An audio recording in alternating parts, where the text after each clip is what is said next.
Amaze ekiseera kinene ng'ayogera ku by'obulimi.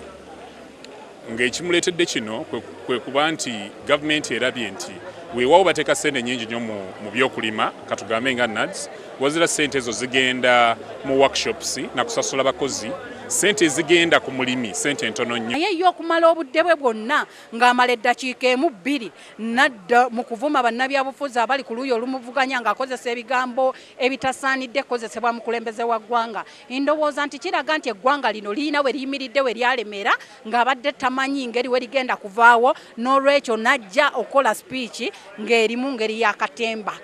Omwaka gule ayogere bulungi ino yalaga ensi gy'erina okujja. Yalaga nti agriculture improve by 1.5 ate nga tubalina ebizibu bingi mu agriculture. Twayituza irrigation. Yalaza irrigation gye twongere mu mwaka guno gye tuzimbye eninje ndio tujja okuzimba eddindi. Ate yalaga n'abantu nti waliwo enterprise eddindi etayidde agriculture. Nekinkubira ddala kulaba ngu president agamba ngu gavumenti erina ssente. Erina ssente gu ozijjawo olemeddwa kukola ekkubo eriva ekiryandongo Masindi Hoima Kagadi Chenjojo Road. Nawe ogamba for the last 20 years.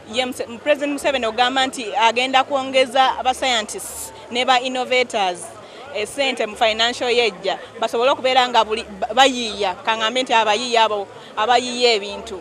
The president's speech, to me, I can describe it as it was a lecture as usual. You know, for him, he likes lecturing people. But when he talk on security, I may say I agree with him. Anyukidde nnyo president byayogedde naddala okulaba nti abantu abakola ku nsako ey'abakadde gye tuyita pension okuba nti bagenda kuganya n'abo abasobola abalina ssente zaabwe ababisomerera okuba nti bakola okusinga nti kitongole kimu kye kiba kikola. Nothing is being talked about education this time. Even health, that we still see a lot of gaps and loopholes. We are not hearing anything about the health sector. Ayogedde ku nsonga ezikwata ku muntu wa Uganda owa bulijjo. Ate engeri ayogera nga ku nguudo. Kati tutandise kulaba nti twafuna independence kubanga waliwo enguudo ze twekoledde nga bana